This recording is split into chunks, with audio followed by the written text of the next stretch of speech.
ایک رات مصر کے بادشاہ فرعون نے ایک خواب دیکھا کہ شام کی طرف سے ایک آگ آئی اور اس آگ نے تمام تبتیوں کے گھروں کو جلا ڈالا، جبکہ بنی اسرائیل محفوظ رہے۔ دہشت کے عالم میں بیدار ہونے کے بعد فرعون نے تمام کاہنوں اور نجومیوں کو جمع کر کے اپنا خواب بیان کیا۔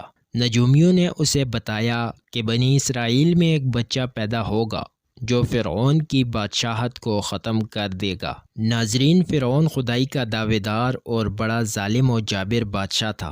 اس نے بنی اسرائیل کو اپنا غلام بنا رکھا تھا، حالانکہ وہ حضرت یوسف علیہ السلام کے زمانے سے وہاں رہا کرتے تھے۔ حضرت یوسف نے اپنے والد اور اپنے بھائیوں کے لیے زمین کا ایک حصہ اس وقت کے فرعون بادشاہ ریان بن ولید سے حاصل کیا تھا۔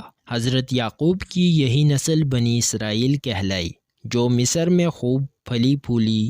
یہ لوگ حضرت یعقوب علیہ السلام کے دین کے پیروکار تھے، لہٰذا اس وقت اللہ کے نزدیک یہ سب سے بہترین جماعت تھی۔ انہوں نے فرعون کو سجدہ کرنے اور اسے اپنا رب ماننے سے انکار کر دیا تھا۔ اسی وجہ سے بادشاہ اور اس کے حواری ان پر ظلم و ستم کرتے اور ان سے گھٹیا کام کرواتے تھے۔ فرعون نے جب اپنا خواب کاہنوں اور نجومیوں کو بتایا تو انہوں نے اس کی تعبیر یہ بتائی کہ بنی اسرائیل میں ایک بچہ پیدا ہوگا اور اس کے ہاتھوں اہل مصر کی ہلاکت ہوگی۔ بنی اسرائیل کے یہاں بھی شروع سے یہی بات مشہور تھی، لہٰذا اس خواب کے بعد وہ مزید فکرمند ہو گیا اور اس نے حکم جاری کر دیا کہ بنی اسرائیل میں پیدا ہونے والے تمام لڑکے قتل کر دیے جائیں۔ اس حکم کے مطابق فرعون کے حواری اور اس کے سپاہیوں نے ہر ممکن قدم اٹھایا تاکہ کوئی بھی نومولود لڑکا زندہ نہ بچ پائے، لیکن اللہ کے فیصلے ہمیشہ اٹل ہوا کرتے ہیں۔ دیکھتے ہی دیکھتے بنی اسرائیل کے ہزاروں نومولود بچے ذبح کر دیے گئے۔ پھر ایک وقت وہ آیا کہ جب قبطی سرداروں نے فرعون سے کہا کہ بنی اسرائیل کے لڑکوں کا اسی طرح قتل عام ہوتا رہا تو ہمیں آئندہ خدمت گار ملنا مشکل ہو جائیں گے، اور پھر ہماری کمتر، گھٹیا اور غلیظ کام کون کرے گا؟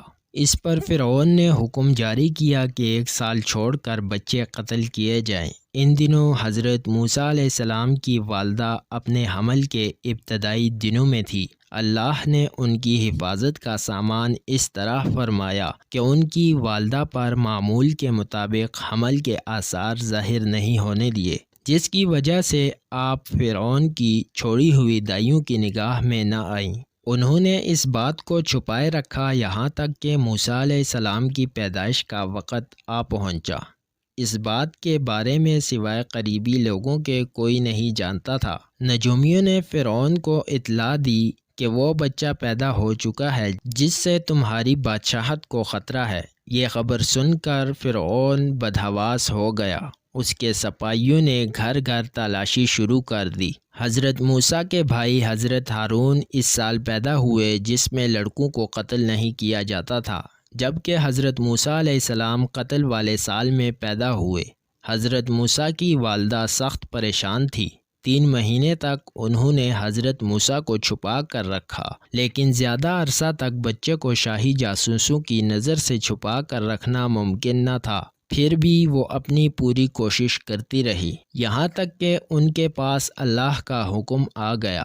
یہ حکم اللہ نے ان کے دل میں ڈالا تھا، یعنی القاء کیا تھا۔ حضرت موسیٰ علیہ السلام کی والدہ کے دل میں خیال آیا کہ تابوت کی طرح کا ایک صندوق بنایا جائے اور اس بچے کو اس صندوق میں رکھ کر دریائے نیل کے بہاؤ پر چھوڑ دیا جائے۔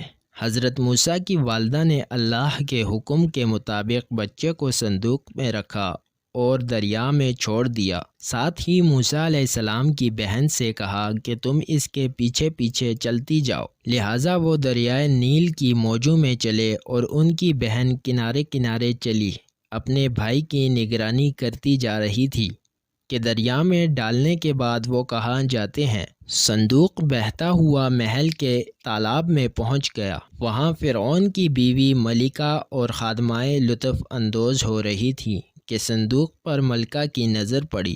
اس نے کنیزوں کو حکم دیا کہ صندوق کو تالاب سے نکال لاؤ۔ صندوق کھولا گیا تو اس میں ایک حسین اور تندرست بچہ آرام سے لیٹا ہوا انگوٹھا چوس رہا تھا۔ ملکہ بہت خوش ہوئی، اس کی آنکھوں میں ممتا اتر آئی، شفقت و محبت سے بچے کو گود میں لے لیا۔ ملکہ نے سوچا اس بچے کو بیٹا بنا کر پالنا چاہیے۔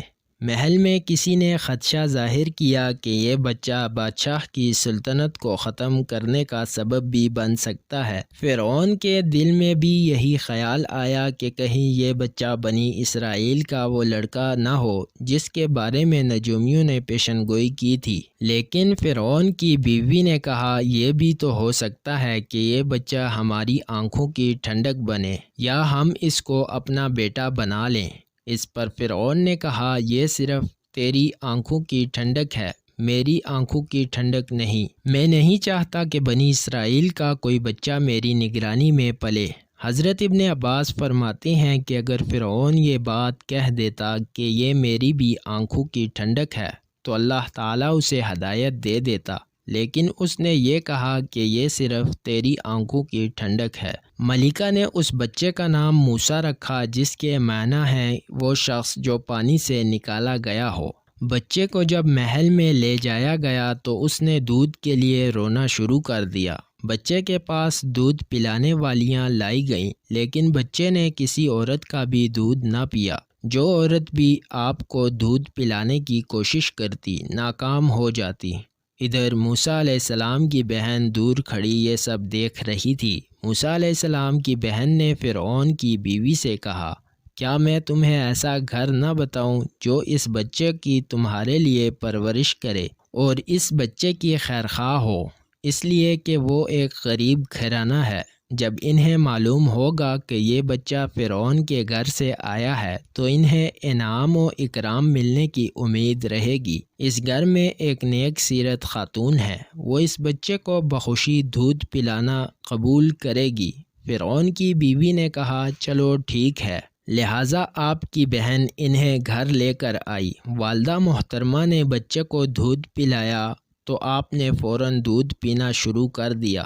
اب چونکہ بچے نے کسی اور کا دودھ پینا قبول نہیں کیا تھا، اس لیے وہ خود بچے کو لے کر آتے تھے۔ اس طرح موسیٰ علیہ السلام کی والدہ کا بے حد احترام ہونے لگا۔ اس طرح حضرت موسیٰ علیہ السلام شاہی محل میں پرورش پا کر جوان ہو گئے اور پورے توانا ہو گئے، لہٰذا اللہ نے آپ کو نبوت کے منصب پر فائز کیا۔ آپ نے بنی اسرائیل کو فرعون سے آزادی دلائی اور مصر سے نکل گئے۔ فرعون بنی اسرائیل کو ختم کرنے کے لیے لشکر لے کر روانہ ہوا۔ جب بنی اسرائیل بحیرہ احمر کے قریب پہنچے تو اللہ نے ان کے لیے دریا کے بیچ سے راستے کھول دیے۔ یہ وہی موقع تھا جب فرعون کا وہ خواب پورا ہونے والا تھا اور اس کی بادشاہت اور لاؤ لشکر تباہ و برباد ہونے والے تھے۔ بنی اسرائیل تو سمندر کے پار چلے گئے، پر جب فرعون اپنے لشکر سمیت ان کے پیچھے آیا تو سمندر کا یہ راستہ بند ہو گیا اور وہ اپنے لشکر سمیت اس سمندر میں غرق ہو گیا۔